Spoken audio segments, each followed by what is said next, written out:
And I got to about 100 pages and I was just like,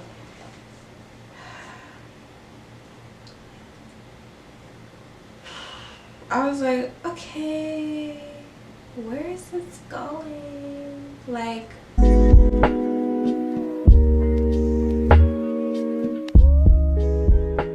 hello, my name is Brianna. Welcome back to my channel where I talk about crochet, hobby stuff, all things of that nature. And if you like that kind of content, be sure to like, comment, and subscribe.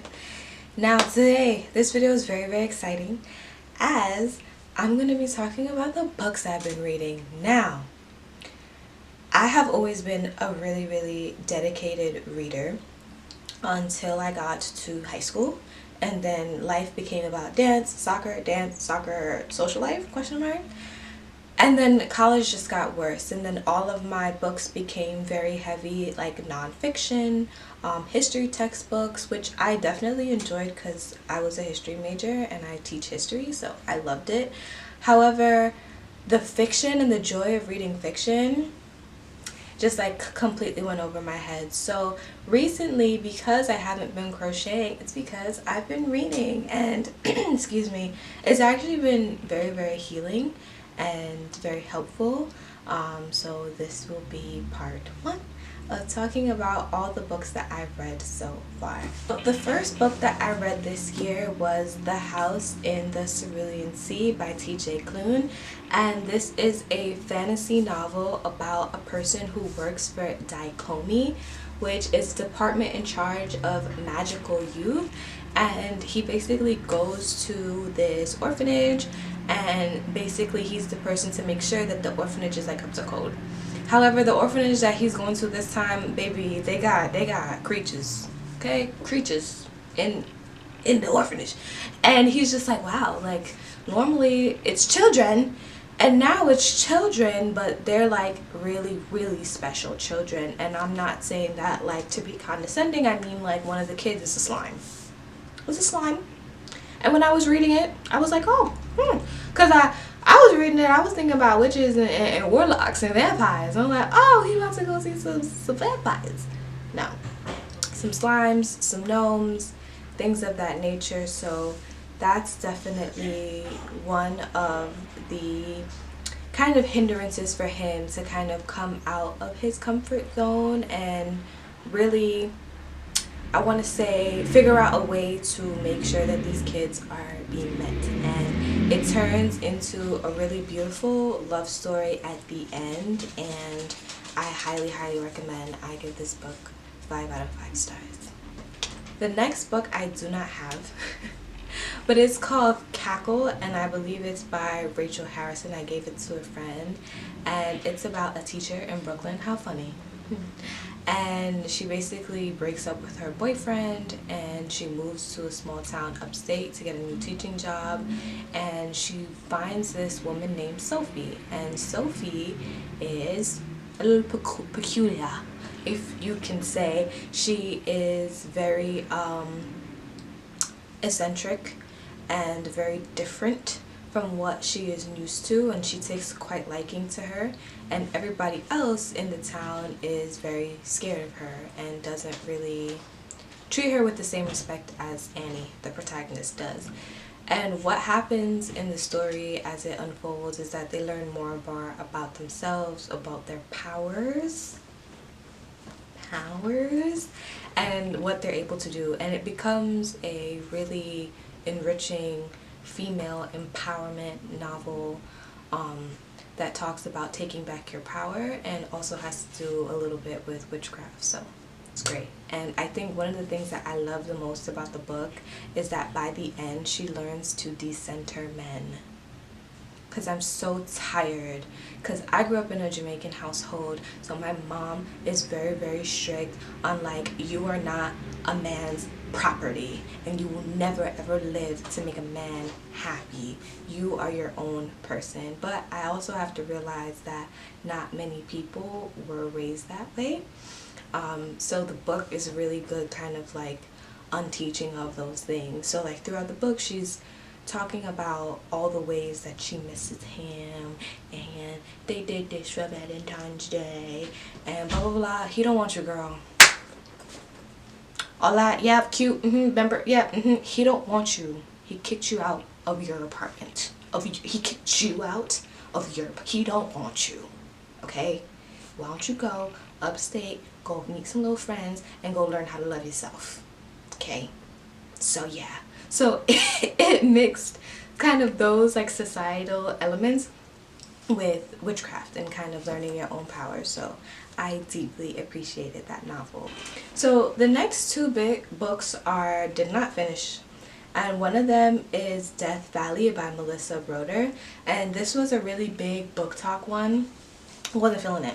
I'm sorry, I wasn't feeling it.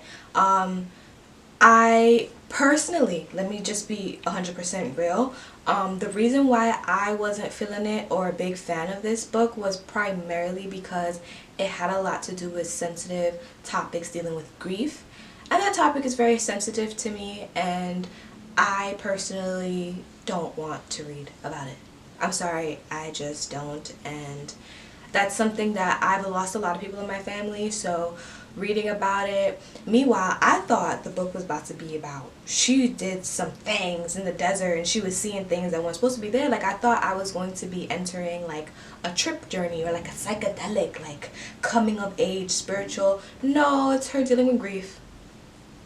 Her dealing with grief and a very like bad circumstances. So her husband has cancer, and he's sick, and her dad is also like sick in a coma, like on the edge of dying. So she goes on a solo trip in the desert by herself to kind of find herself and all that stuff, and it became a novel about grief, and personally not my cup of tea. I just haven't, I want to say, healed from those certain topics yet to be able to have a fully like read a full book about it. So I gave, the last book, Cackle, I gave 4 out of 5 stars. Sorry. I didn't say that. Yes, I'm not going to rate Death Valley because I didn't finish it. Okay, so the next book that I read was London Seance Society. London Seance Society is, I'm going to get back to. There was just, like, I feel like too much happening, and to be very honest with you, I feel like only authors can jump back in time. And the reason I say this is because a lot of like postmodernist authors, like for example like Toni Morrison or Gabrielle Marquez, who wrote 100 Years of Solitude, they go back and forth in time really, really well. Like each chapter is like rich and like distinctive of what's happening in this time versus what's happening in this time.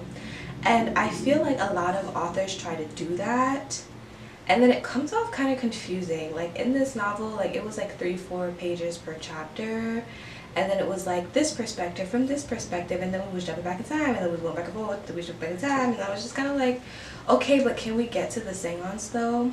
So while the writing isn't necessarily bad per se, I think the author did a phenomenal job. It just wasn't for me.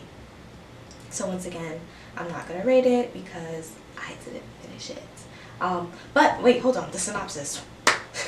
The synopsis. So the main character, this is my first time, okay, so be a little with me. But the main character, her sister passed away, and she is going under the tutelage of one of the, I would say, high-ranking like seance ladies during this time, and she's teaching her how to do the seance. And I didn't get past the part where they're actually learning how to do the seance, because we were just going back and forth in time, and then we started learning about this dude who actually owns the Seance Society, and like he got something to say about having women in it. And it's just kind of like, well, we started the book talking about her sister and seances, and like now we're talking about feminism, which, you know, is great. We love feminism. It was just a little bit kind of all over the place for me. So maybe in a different headspace I could come back to it. But yeah, so that was London Seance Society. So the next book that I read and I actually finished was Wayward. So as y'all know, I love spiritual stuff, witchy stuff. I love it. I give this novel a 3 out of stars. And what is it about is basically 3 different women in 3 different time periods, all encountering the issues of being a woman. So back in the day, Althea, she's being tried to be a witch, and I wrote so much about Salem witch trials, so obviously I loved her story, her arc. And then there was the second girl, I think her name was like Emily, something like that, I don't remember. And she was living like an old school English Victorian house, very strict parents, da da da da. We get to learn her issues and how that kind of plays out to the novel. And then we have the last lady, Kate, and that is more modern day time, and she's escaping an abusive relationship. So I read the book. Okay, so let's just say that. So I made it through the book. And please do not come for me for not finishing books, because to be honest, life is too short to read or do anything that you do not like to do. Let's just be honest. Like, I didn't like Death Valley. I know that other people did. I know on Book Talk it was crazy, but it wasn't for me, and I'm not gonna waste like 3-4 hours of my life reading a book that I don't like. I'm sorry, reading is supposed to be fun. I'm sorry, it's just true. Like, you shouldn't do anything that you don't want to do. If you want to like gain a skill, then that's different, but whatever. That's a conversation for another day. Anyway, there was too much going on in this book. Once again, 3 different perspectives, each alternating each time.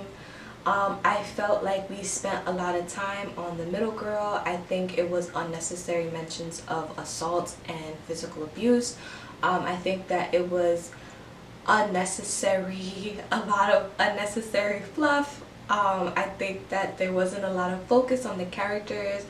I feel as though it wasn't seamless, because you get to the end of the book before you really realize the middle and the end what all these 3 women have in common. Like, obviously you use your context clues, you know that they're probably related on some timeline, right? Duh. But towards you're just like, okay, like, I'm reading about 3 different stories. I guess, you know, like, to be very fair with you, it could have been, I think the book would have been way better if it was in 3 separate sections. Like, one section was Althea, and we learned about her story the whole way through, and like the witch trials and being tried and the methods that they use to try witches. And then the second section should be about Emily and the issues that she had with her strict father and her eccentric mother, and like growing up without a mom and different things like that. And then the last section should be about modern day women and how they're finding their power and escaping abusive relationships. I don't know. 3 out of 5 stars. I mean, I read it, you know. Let me talk about what I like about it. I liked that there was a lot of history. I liked that there was a lot of references. I also liked that the story kind of wraps up into a nice little bow. So I did enjoy that aspect of it, but there was just a lot of things that were very difficult for me to kind of like read it. It was alright. It was alright. I had a good time reading it for the most part. I didn't start to not like reading it towards the end, because then it just became redundant, repetitive, and yeah. But in the beginning, I thoroughly enjoyed the book, which is why I gave it 3 out of 5 stars. Okay, so the next book I also did not finish. It's called You Can't Spell Treason Without T. You Can't Spell Treason Without T by Rebecca Thorne, and it's about 2 women who open a cozy bookstore and a tea shop, and I think that the story was very ambitious. The premise ambitious, you know, cozy novel, eat it up every time, amazing, immaculate, great. The progression was extremely slow. The progression was extremely slow. So Chianti, which I think the names are kind of funny, like one of them is a Queen's Guard, and they're looking to kind of escape Queen's Guardum because the queen ain't cute or whatever, and she's doing things she ain't supposed to be doing, and she's very ruthless and she's very reckless, and I live for that. I live for an enemy. And her girlfriend is the best mage in the city, and I got to about 100 pages and I was just like,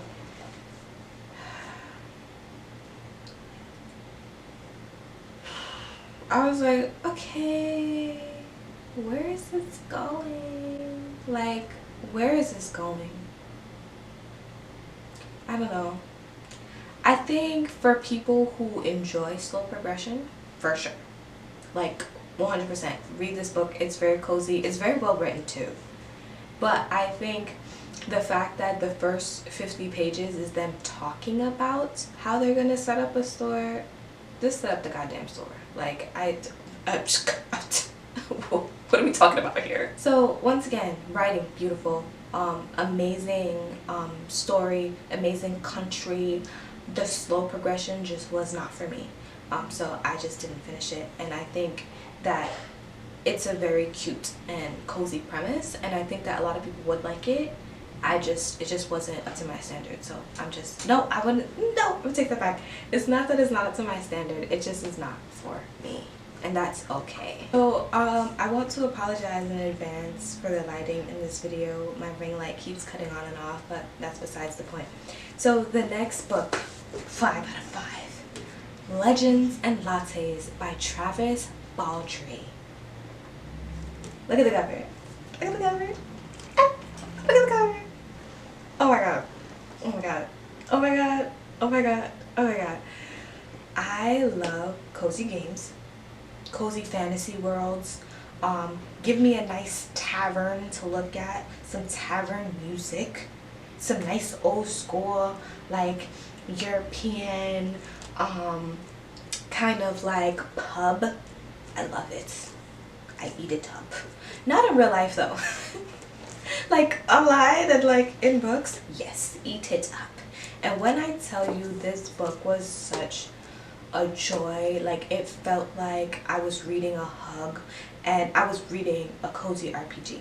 That's exactly what it felt like. So this book is about Viv. She a big old girl. She does not play games. Like, she lives a life of like banditry, and she's kind of tired of that. She's a little tired of it, and she wants to open a coffee shop. And it's this really beautiful town, and nobody is messing with her at first. She's like, what are you doing? Like, you were making money this whole time. You got your little stony stones, and you got your little bready bread. So what are you doing? Like, why can't you just continue living the life? And she's just like, no, I do not want to slave my life away. I want to enjoy a nice cup of coffee with some crumpets, tea, and enjoy my life. And that's what this novel is about. And Viv, she decides to open up a coffee shop. So you are going through her journey with her trials and tribulations, and like how she's setting up a shop. And honestly, it feels like you're watching a slice of life anime. That's exactly what it feels like. It's giving like starting over, life in another world. Like, you know, like those cozy food animes, like Bunny Girl Cafe is one of them. Nobu is another manga kind of similar to this. And literally, like, it's just such a hug.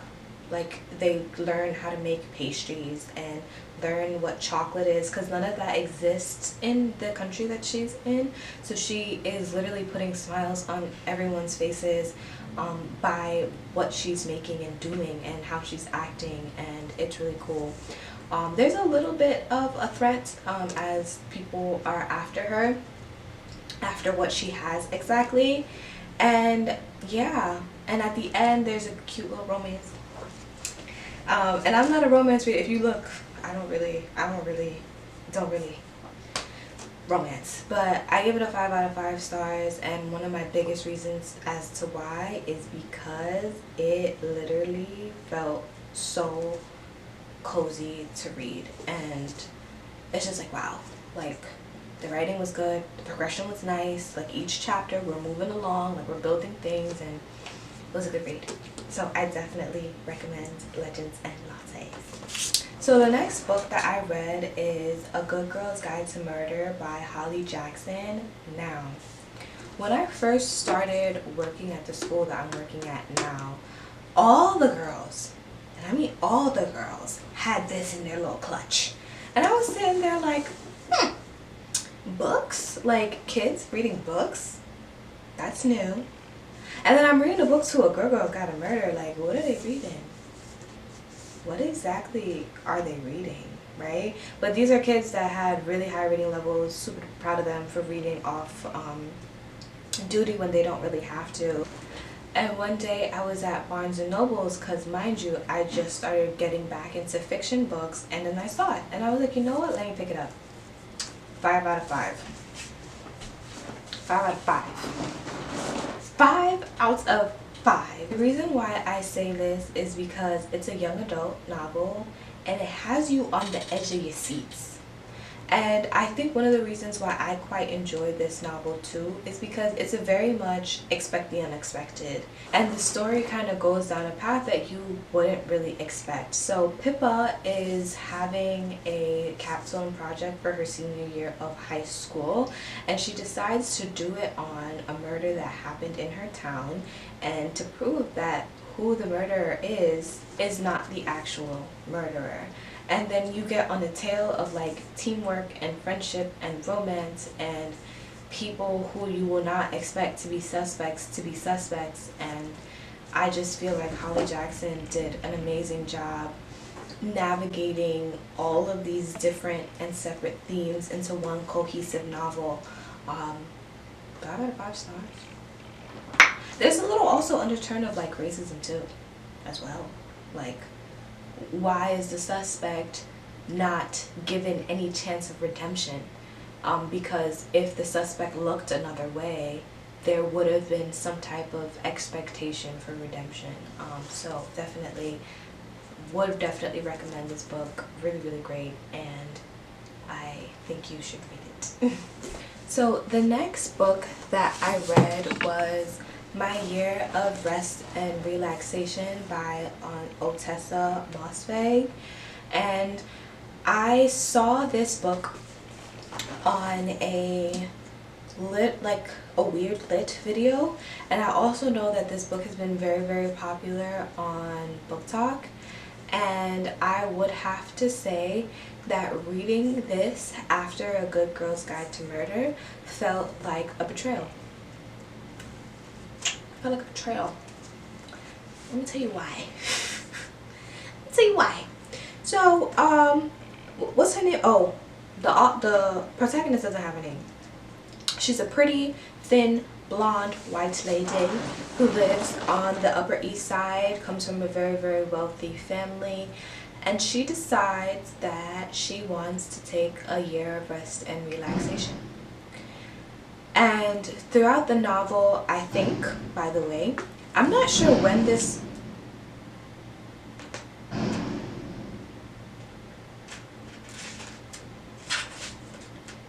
Anyway, I'm not sure when this book was written.